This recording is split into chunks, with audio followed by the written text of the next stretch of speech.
Are back, and I have brought in an expert guest to talk about this crazy protein that we're hearing about. I mean, I see protein everywhere, and my guest, who is really, really spot on about this issue, is Leslie Bonsi. She's a sports dietitian and the owner of Active Eating Advice. And let me tell you, she has a lot of advice. She has spent over 30 years in the NFL as a sports dietitian for the Pittsburgh Steelers and the Kansas City Chiefs. So let me tell you, she understands about protein in your body and what it really needs and how to fuel it. So, with that, I want to welcome my good friend and fabulous colleague, Leslie Bonsi, to Spot On. Thank you, Joan. I am so thrilled to be here. And let's take this deep dive into what does it mean when we're talking about protein? Okay, Leslie, if I see toothpaste fortified with protein, that's going to be it for me. Okay, that's going to put me right over the edge because I am seeing it in everything. And I understand, I've been schooled. I understand the importance of it, but I don't know if we're going a little too cuckoo. So first of all, can you explain to our listeners and our viewers, what does protein do in your body? So when we talk about protein, let's set the record straight. This is one of the macronutrients or the major nutrients we need. One is carbohydrate, one is fat, and one is protein. And the reality is that when we think about protein, what are we talking about? It is not just the flesh of something that walks, swims, or flies. It might be also something that comes out of one of those animals, meaning dairy or egg. And there's also protein in plant based foods. There's protein in soy foods. There's protein in beans and peas and lentils. There's proteins in nuts and seeds and vegetables. So, and grains. We get it in a lot of different ways. So I think that that's the most important thing. We don't necessarily have to see it in our toothpaste. And quite frankly, nor would we want to, nor do we need it in a gummy bear because we truly are at capacity right now. All right, so what does protein do in your body? I know we need it for carbohydrate, which is Yeah. you being a sports dietitian, it's like fuel, fuel, fuel. And I know we need some healthy fats in the diet, and you know it too. But what does protein actually do in the body? So when we talk about protein, a lot of people say protein and muscle, and that is true. You need to have enough protein in order to have muscle protein synthesis. So this is first of all muscle preservation. We're not even talking about building. We're talking about holding on to what you have. We also need to have enough protein to support healthy bones. People kind of forget about that. Our bones also need to have protein in them. We need protein because it supports healthy hair. We need protein for our immune system. We need protein for major functions within the body to help us to control our blood glucose levels. So there's lots of different things. It's a component of our lipids. It's also a component of the hormones in our body. So and the antibodies. So basically, every cell in the body, check. There needs to be some protein there in the right amount, not to the exclusion of all else. Right, right. So we don't have to have it like this big bully on the plate where it's crowding out everything else because that's unhealthy too. If you're going to have just, a cow for dinner and that's it, and you're not having everything else, you're going to be unhealthy. And Leslie, I've done other podcast episodes, and I think one of the most interesting I've done was on this carnivore diet, which was basically, you know this, Leslie, all animal proteins and maybe some dairy in there.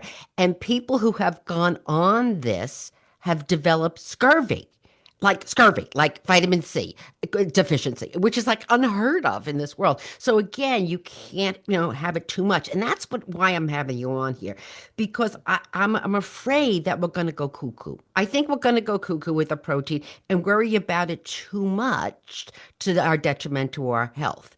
Now, with what you said is very important, and we needed all these things that are going on in your body every day. But, you Mm-hmm. know, don't you, as you age, there's changes in the amount you need versus when you're 20 versus 70, right? But the reality is that our needs never go down. And I think that people think, oh, well, I'm older, so therefore it's not as important. Nah, we're still on the totem pole. We need to be there. And in actuality, our needs might be a little bit higher. But again, that's not just protein. That's everything that we have to make sure we have enough of, including enough fiber, including enough fat, etc. And we're certainly seeing this now play out in the newest recommendations from the dietary guidelines of what they are. And just to say this, that as they were previously, where the recommendation was 0.8 grams per kilogram, or roughly about 0.4 grams per pound, that was the recommendation for protein. Now, with the new recommendations, it's anywhere from 0.54 to 0.72 grams per pound, which in all actuality may be better in terms of helping us to preserve, not lose the muscle that we have, no matter what age we are. But what that doesn't mean is I need a gram per pound. We've all Right, heard influencers say, well, that's an easy number. Who the hell cares? That doesn't mean it's the right number because it's an easy number. And if you right. take in more, then you're probably shortchanging on something else. Right. Well, you say a pound per body, a gram per pound, but a half a gram is, an easy number to remember too, and which is That's right. more or less in line with it. So again, we That's right. don't want to go this cuckoo extent because there's a downside of getting too much protein. I mean, I just talked about that's going to crowd out of the food choices, and you're going to have less of those, macronutrients you need, and really those vitamins and minerals that you need. But what else could potentially go wrong if we're just like going overboard with protein? Yeah, and I think we've heard some people who say, even healthcare professionals saying, well, too much protein is going to be harmful for your kidneys. Not for a normal functioning kidney. Right. Maybe if you have end stage renal disease, if you have underlying liver disease, for the most part, that is not the issue. But really, what is the issue is it's still calories, no matter where it is you get those calories from. So if you are somebody saying, if zero point 0.7 is good, let's go to 1.5, and your body doesn't need it, where is that extra protein going to go? Not necessarily into your biceps and triceps. This is the thing that I think people need to be aware of, or I'm not changing anything else. I'll just cumulatively add more. At some point, you're going to exceed what your body needs as your calorie quota per day. And that in and of itself is not a wonderful thing.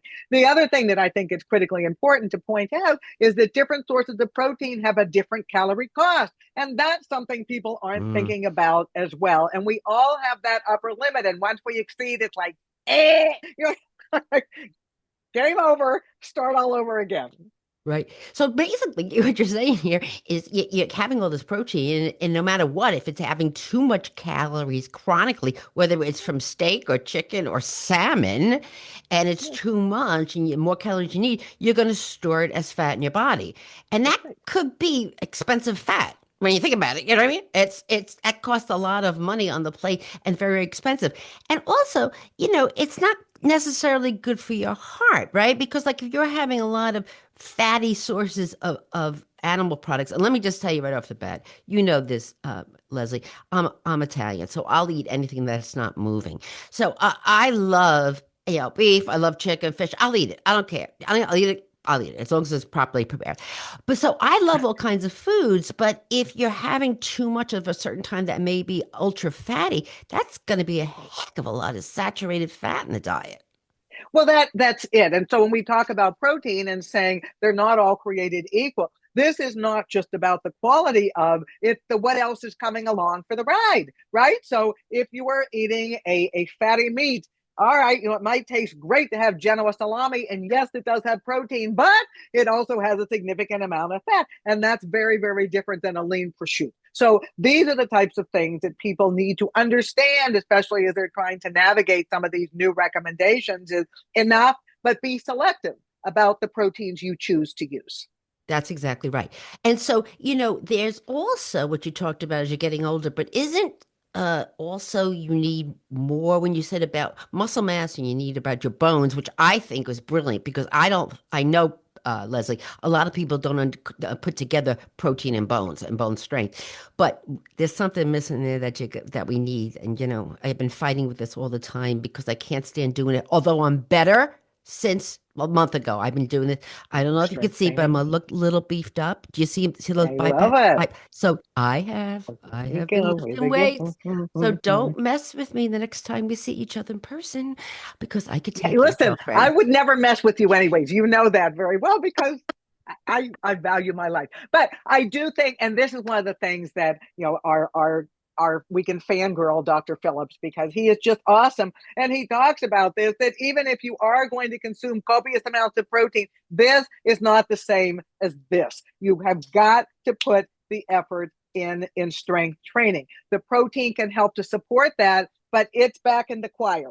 The strength training is the diva on the front Right. of the stage. Right. And you're talking about Dr. Stewart, who is like the protein guru researcher in Canada. And he's just been on top of this in protein forever. And we always follow his wonderful, wonderful advice. So we got to do the weight resistant training. Okay. Yeah. But talk to us about timing. First, we understand that the total sum of the amount of protein that you get in a day has to be adequate and not excessive. But is it still something too about this timing of it throughout your day? So first and foremost, we have to get enough. So we can calculate that for ourselves of what it is that that looks like. Secondly, does it mean every 3 hours I have to have exactly 17.5 grams? No, not necessarily. And actually, some newer studies are suggesting we could do that in two meals out of the day if we really wanted to, because everybody doesn't necessarily eat every 2 or 3 hours. But what I think is most important for people to understand is if you just try and do it once a day, that's going to be hard. If Hmm. somebody said, hey, 100 grams of protein, where are you going to get that from? I mean, that's just extremely difficult to eat that much at one time and not necessarily have anything else on your plate. So I think it's better to think about how we're going to divide it out over the course of the day. If they're not exactly even, it doesn't matter. And for people to understand that it doesn't have to be the high limit. Oh, I have to have exactly 30. No, that's what a influencer says. That's not necessarily what a scientist would recommend. So Hmm. if we start with this is a number of grams of protein I'm going to have per day, and then Hmm. we think about how many times a day do I eat, could we Hmm. maybe divide that fairly evenly? All right, I'm going to try for 1/3 as if I eat 3 times a day, or I'm going to try for 1/4 if I eat 4 times a day, rather than it has to be exactly a half an hour before I lift the first weight and I have to drive home and go through the stoplights because I have to get my protein in within 30 minutes of arriving home. No, we don't. This is the good news is our body is pretty darn resilient of knowing what to do. Okay. Let me just say, no matter what your diet is, don't go through the stoplights. Okay, Yeah. Leslie, that's just Right. not Always, it doesn't matter how much protein you have. okay. You're I don't not care going to what you're argue doing that there. point with the police officer. No. Right. But when there is a Benny of spreading it out throughout your day for satiety, right? Doesn't that protein help with satiety? Can you speak a little bit about that?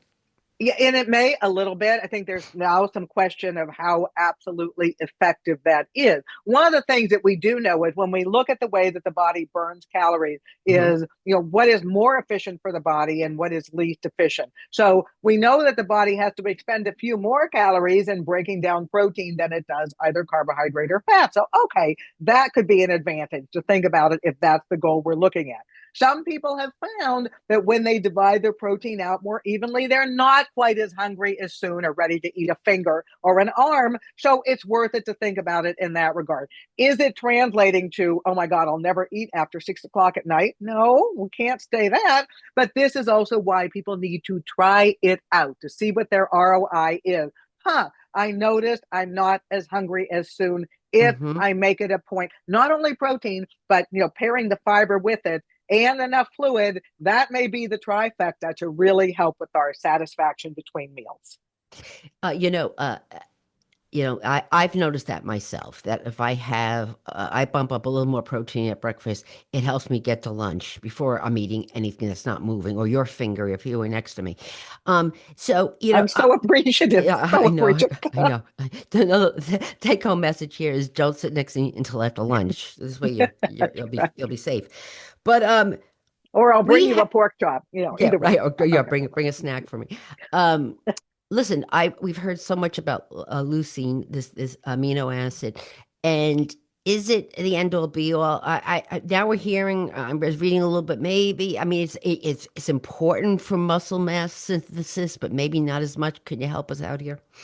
Yeah, so we're looking at leucine as being the primary driver of muscle protein synthesis. Mhm. So it is important that when we think about the protein that we consume, are we getting enough leucine overall? But Hmm. leucine is one of the amino acids. And more importantly, it's not, let me go and take a leucine supplement.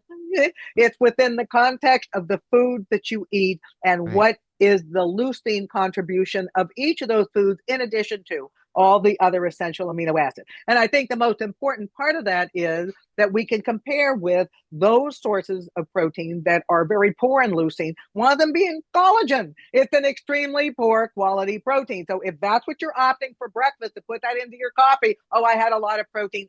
No, we didn't, and we did not have something with good quality. So I think that's really the major differentiator here. Oh, that's very so interesting. So we go back to variety and quality, and kind of leads me to my next question with you. Do we need a supplement? First of all, I was going in the pharmacy, and the supplements of they're in this barrel, and I'm like, oh, I get it. They sell them in barrels so that this way you do weight resistant exercise when you put them off the shelf. And yeah, that's how I'm doing. I'm getting two for the price of one. That's the way I'm looking at it because these things are like it's like a toddler I'm carrying. So Yes. can you explain to me, do we need a supplement to do this? And just talk to me about this.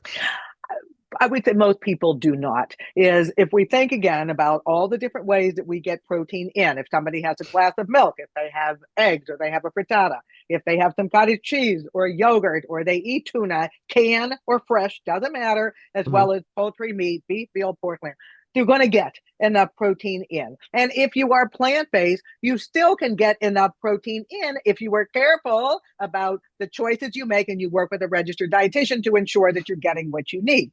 Now, there might be instances where somebody might not get enough. I have some of my athletes that travel all the time. They don't really have access to be able to cook food. They need to do something safely, right? That's the advantage of something in a vat. It's typically going to be safer and you don't have to prep it. Is it necessary? No. And are you getting the same enjoyment? Hey, let me take a scoop of this. It's not the same as sitting down to a fillet. It isn't. So we might use it to augment and complement what other things we're having to optimize the protein in that bout of eating. For instance, maybe a small scoop of protein added to an oatmeal. All right, there you go. There's a high protein oatmeal, and that's perfectly fine. But would we want to do that all the time? There's only so many ways you're going to see a supplement in a pill and a powder. That's kind of it. When you eat food, think about the variety of different ways that you can eat the food. Hey, let me put a little oregano on my whey protein. Probably not going to be so wonderful to do that. You know, when I look at protein supplements, Leslie, I chuckle a little bit because you and I are about the same age. You're probably a lot older, but around the same age. But when we were trained in hospitals, and dietitians had done that, trained in hospitals, so this way, that's why we're the nutrition experts on medical nutrition therapy. Oftentimes older people would come in, they'd be malnourished, and we would have to give them these protein shakes. And one of them was like Boost and Ensure. Do you remember this, Leslie? Remember this Oh, Ensure? very Okay. much. Yeah, I can remember the Right, coating on my right, tongue. right, right. Yes. And now what do you see in the grocery aisle? Boost and Ensure, like for people. And they're just people walking on the street. So it's so interesting and talk about, is it necessary? But it may be necessary for grandma, right? And later on, like if they're not getting enough protein. Can you weigh in on that? Yeah, if they're not getting enough protein, because that's an easy thing, it's certainly a food safety thing. We don't have to worry about preparing it. So that works. But it's also a question of palatability and Yeah. familiarity. If that is not something that somebody is familiar having, chances are they're not going to want it. So, what I've done in that regard is whether it's something like one of those products or even using a protein powder and mixing it into a familiar food, right? Mixing it into a rice pudding.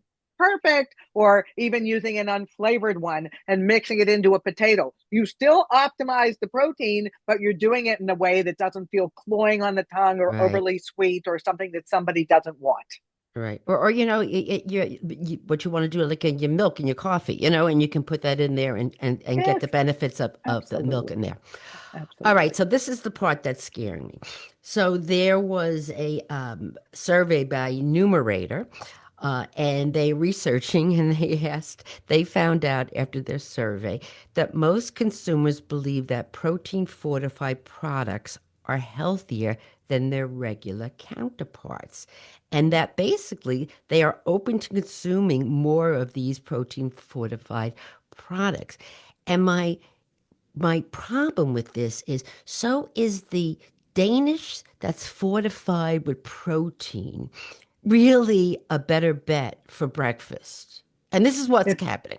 So right. help me. Right, because or the Pop Tart, right, or Right. whatever it is that's what people, because what can a company do? They can call it out on the front of the label. Protein added. Oh my God. Well, then that's going to be better. Maybe what needs to happen, not a marketer, I'm just saying, is for our dairy industry, egg industry, everything else, call it out on the front of the package. Guess what? Natural protein, always there, always will be, because that I think is the differentiator. Is sometimes people say, I didn't know that milk had protein in it, because you have to look at the back of the label to see it, whereas these things are right there on the front. And that is problematic because it's also cost. You pay more for some of these products. And is it that much more satisfying to sit down to a protein fortified Danish? Probably not. Does it always taste great? Not always, because the protein that you're adding in sometimes can have that aftertaste on the back. Oh, well, that was interesting, and maybe not always palatable. So, I do think that getting enough protein, without a doubt, we need to. Are we better because we have excessive? No.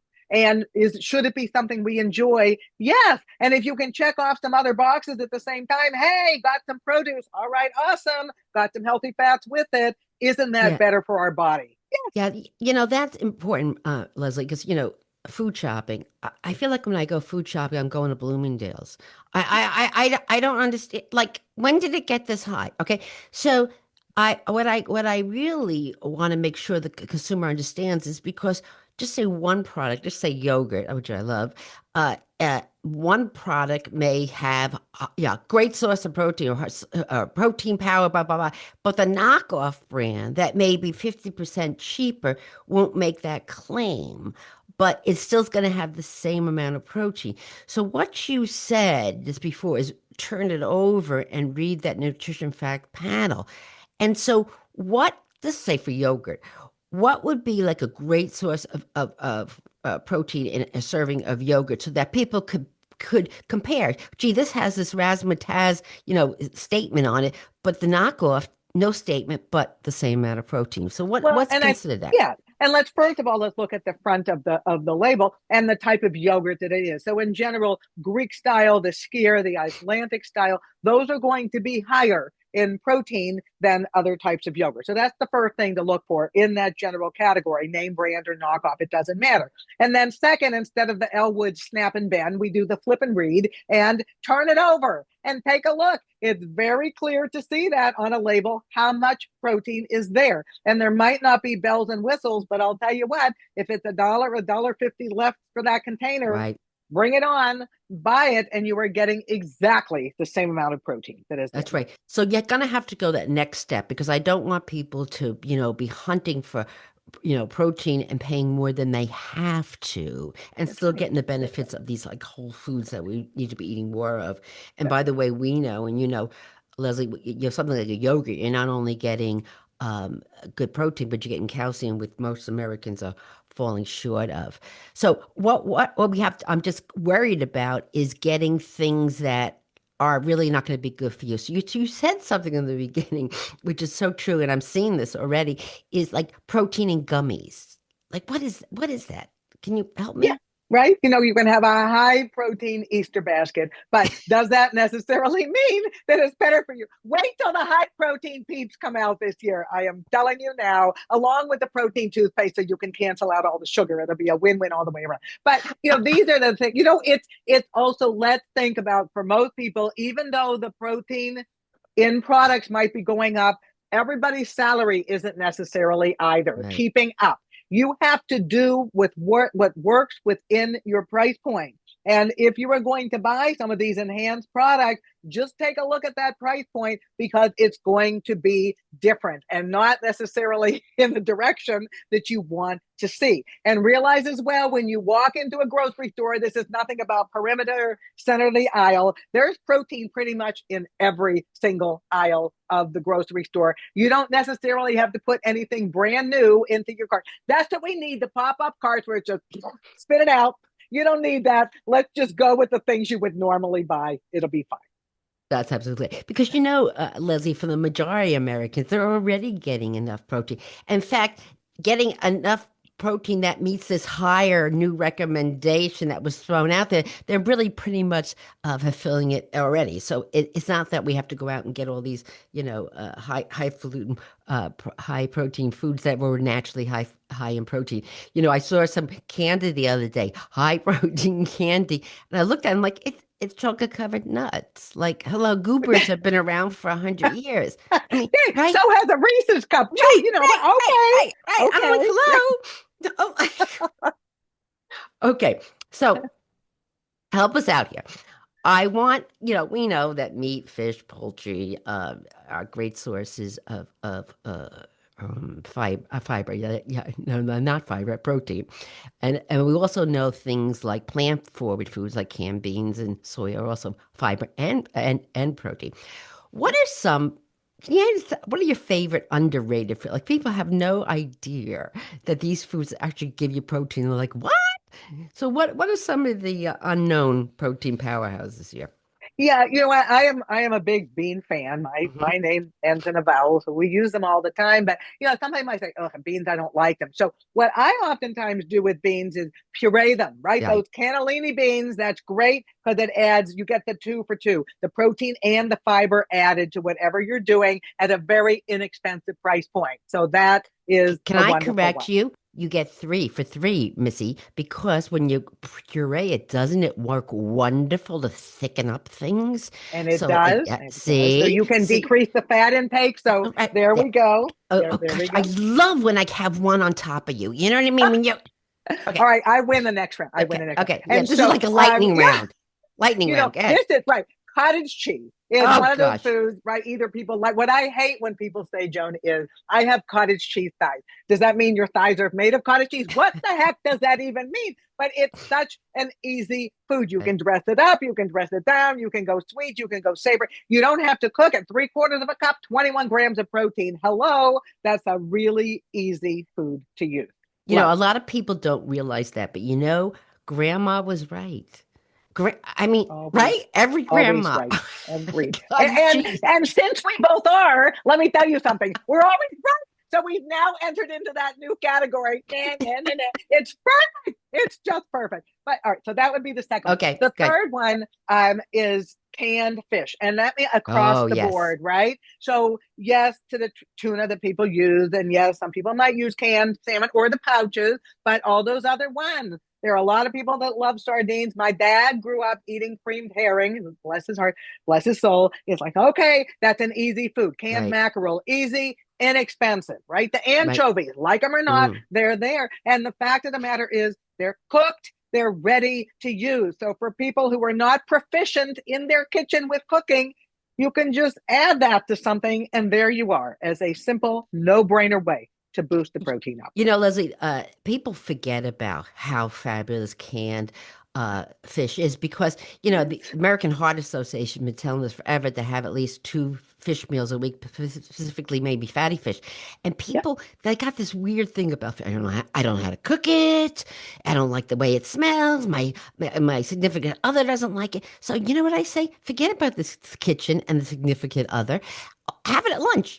And with the That's right. can, you can just open it up. You have to do anything to it. Or the pouches. I love those little pouches that it comes into. Mm-hmm. So I Mm-hmm. think that, and then you get protein. You get the omega 3s, low saturated fat. So go ahead, And another my one. fourth one is I love using baked tofu. Because Mm, for me to do it myself, it never works. It's like, back to the drawing board. And if it's not good the first time, I usually won't try it again. Right. So, maybe dating, that's a little different, but, and that worked the first time too. So there we are. I love you, friend. Okay. So we think about baked tofu because it's got a great consistency to it. It is that nice just chop and Mm. put onto a salad. You can flavor it. You can saute it a little bit. You can put it into a stir fry. Great source of protein. Very, very simple. So even for those that are tofu afraid, you can't mess this one up because it's Right. already ready to use. Excellent. Right. And it's a really a lot of protein, isn't it? Oh, significant amount for a 3 ounce portion. It's about 15 grams. So there Yeah. you are. I Yeah. mean, There you that go. works. And that's not an enormous amount to Right. have. And, that's the other thing when people look at some of these recommendations. Oh my God, I can't possibly eat a steer. Not that we would recommend that anyways, but that's manageable. That's a reasonable size to have without feeling overwhelmed or overfull. Right. Great. All right. Your fifth and final? Eggs. Oh, yeah. You know what? Yeah. So many of my Yeah. patients and my athletes, breakfast is my favorite meal of the day. So Right. oftentimes when I was working in professional sports, it was breakfast Yeah. offering, even for night games, because they like that. But they're so versatile. You can Right. do so many things right now. They're a much more reasonable price point than they were, and so many nutritional values to them above and beyond the protein in both the white and the yolk. Always tell people do not throw those yolks away, but it could be a frittata, or it could be in an egg bouillon, or it could be an egg salad, or even just scrambling the eggs. It's such an easy way to bring that protein up. Right. Or you hard cook them, and it's a really great snack to have. Yeah. It's super. All Yes. right. Okay, so I think our take-home message here, Miss Bonsi, is that okay, we're hearing a lot about protein. Don't go cuckoo. Let's not go cuckoo. Let's remember that, it's, you don't need to have your whole diet turned over to protein. Maybe just distributing it through the day, having it healthy sources, but really making sure you're mixing it up with fruits and vegetables and whole grains. And of course, dairy is already a good source to get a variety so you don't end up with scurvy or any other vitamin deficiency as such. So Exactly. let's not Exactly. go crazy. I'm not so sure we need to get it in candy or ice cream with fortified protein. I'm not sure we really need that, but I think there's enough variety in our grocery store naturally that to absolutely meet our needs. So, Lenny, final thoughts, Miss Protein Guru here, Yeah, and I think the other thing for people that are exercising regularly and seeing all these guidelines all the time, more is not better. It's right? just more. I really love the words less is more. Even if recommendations might say 20 to 40 grams after you exercise, that doesn't mean 40. That means Right. that probably 15 to 20 might be fine, especially for women. And even if you can eat 100 grams at one time, that doesn't mean you need to space Right. it out over the course of the day and do that pairing. It's a wonderful thing for our body. There you go.